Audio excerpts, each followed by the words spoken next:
Hi guys, welcome to coding.png. Today is our day 23 of 75 days coding challenge. Today we will see exception handling in Python. So what exceptions are? I hope you already know. Like whenever in our program any error or exception came and our program get breaks down there, right? So let's see one example. Just define one number 1, okay, and it is 9, and number 2 it is 0. This is the most common example everyone's takes, so I took also the same, and I want to find out the result. I want to divide both numbers, num1 divided by num2. Okay, if I save this file and run it, my file name is exception underscore handling dot py. So it throws division by 0 error, right? So this is what exception is. And let's suppose if I have to print out something or some lines are there after the code, okay, and it just break out here only, okay, so these statements or lines after that will not get execute. So here we have to handle this exception. This is nothing but exception, so we have to handle this. How we can do that? We can do that using try catch. Okay, so it is simply in Python we say that try and catch here is nothing but except. Okay, try and except block. So whatever this piece of code, wherever we think exception may raise, so we put that in try block, and except block in which we handles that exception.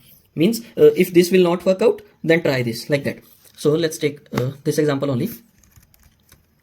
Copy here.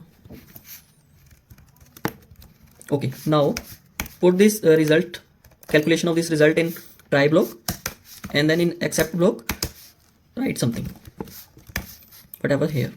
Okay, so like that we can handle it. Let's see it get handled or not. So you can see our program like not just stopped here, it went into the exception block, except block, and it just printed out those lines of code. Here in this statement you can see our program got stuck here only, right? So these statement after that will not get executed. So here statements got executing even though we have exception in our program, right? So this is what exception handling. So let's take one example. Okay, so by that you guys will understand much better. So I have one program here. I have already written one program here. So let's uncomment this.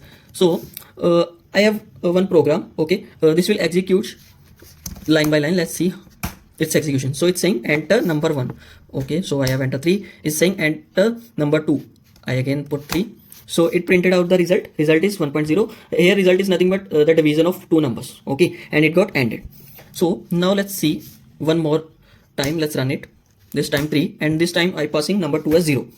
So it's saying you cannot divide by 0, and again it is running. So enter number 1, 3, enter number 2, 3 divided by 2. So it returned 1.5 and it got ended. So this program will not get ended until you put both the correct values, not the zeros, right? So let's see now line by line execution, how it's getting working. So first time while true, okay, it's getting in this loop. So first time we are taking the input from the console or user. So this is nothing but getting assigned to number 1 and then taking number 2. Okay, and then we have try block here. In that try block we are calculating that result. Result is nothing but division of two numbers, and then printing out the result. Okay, and this print statement using that f string, right? So we have covered that in our previous videos. So this is a string interpolation, and we are passing the result here. And if it work out properly, our loop get break here. As in first case, we passed two proper numbers, number 1, number 2, and it got ended, right? And otherwise, let's see for second run, we pass as number 2 0. So it's saying you cannot divide by 0. So now this time it got break here, and it went to the exception block, and in exception block we are printing out you cannot divide by 0.